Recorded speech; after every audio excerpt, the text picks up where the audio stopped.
Alright, hey, it is now 2022, January. Yeah, so about 3 or 4 years have gone by since I actually recorded this video and maybe two others. But I wanted to start this back up. Classic WoW came out. That was a thing. I'm going to kind of ignore that for the purposes of these videos for now.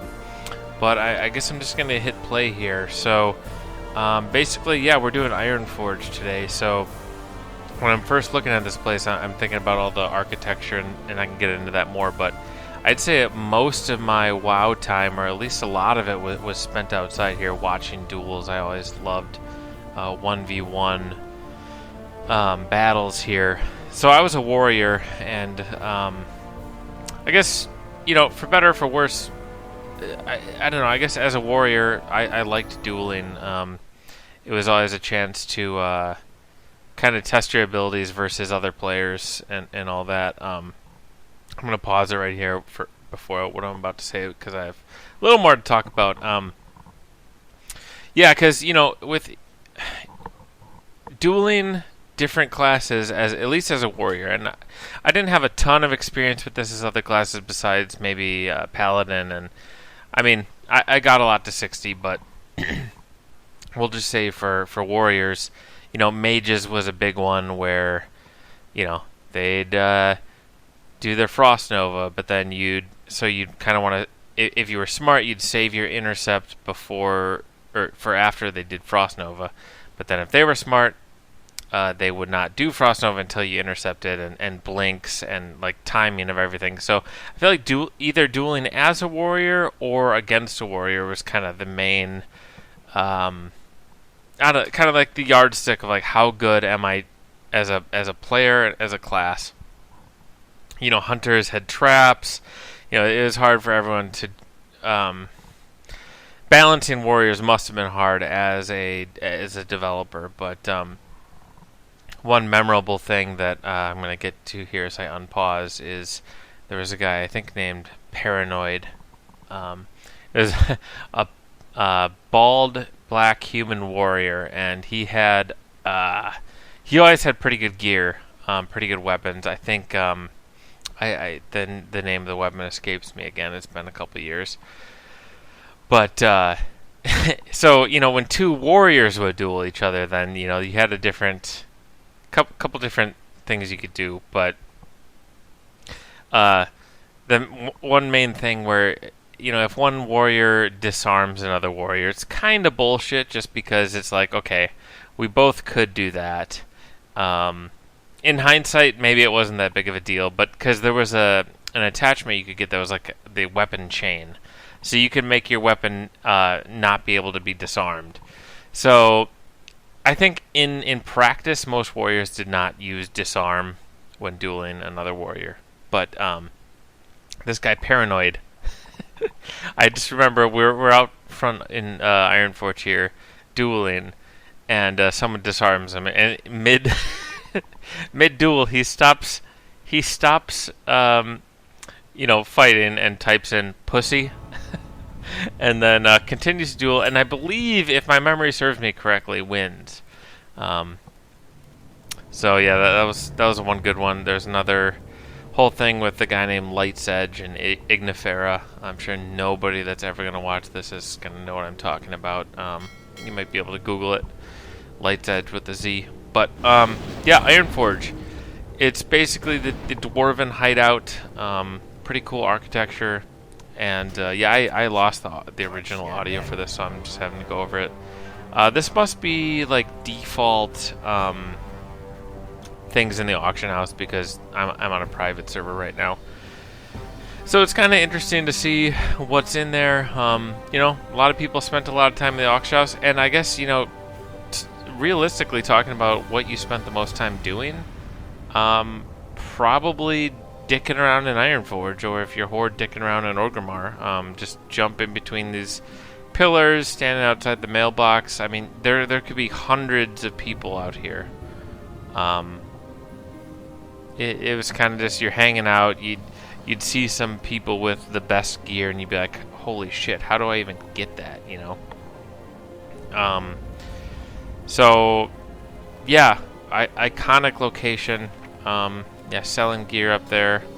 Not sure what I'm trying to do right now, but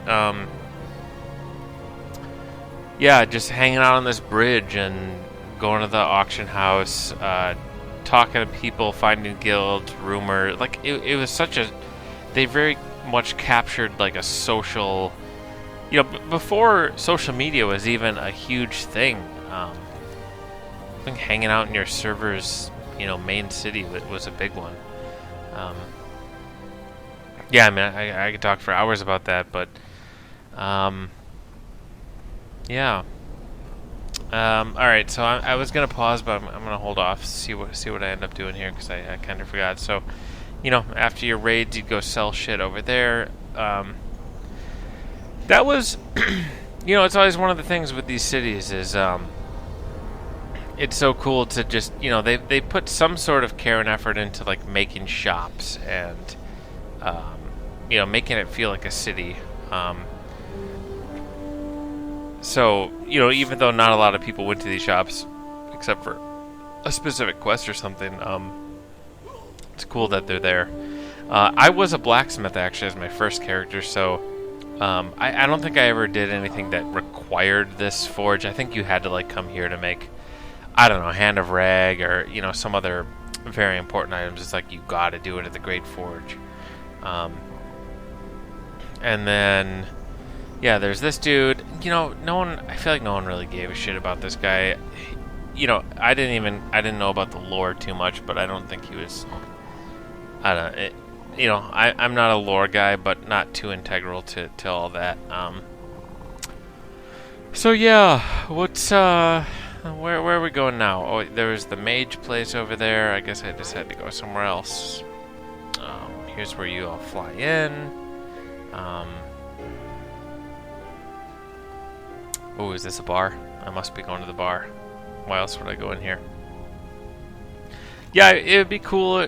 I feel like some MMO needs to make it a thing where like people want to go to the bar to just spend time at as a social thing.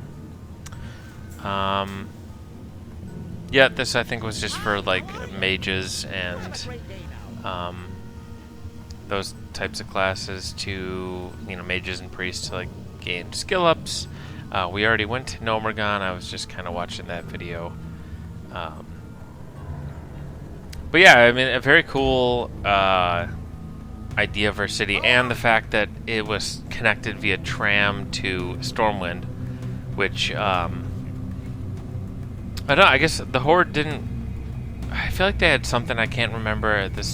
So they had Undercity, Orgrimmar, and shit, what was the other one? I just remember that fire in the middle there could burn you. Oh, queuing up. Okay, so here's the thing. And I don't know if I talked about this in the main one, but like, so you could queue up for Battlegrounds here, right? But like back in the day when we first started, you had to go to Alterac to queue up for Battlegrounds. It was a lot different of experience. I would say a better one. That you had to actually go to the place to queue up. Is it more convenient to do it this way? Yes, but it kind of just... that was the first step, I feel, in the mystique kind of losing... losing the kind of whimsical aspect of everything. Yeah, the Forlorn Cabin, I think you come here a couple times around level 40-ish for a couple quests.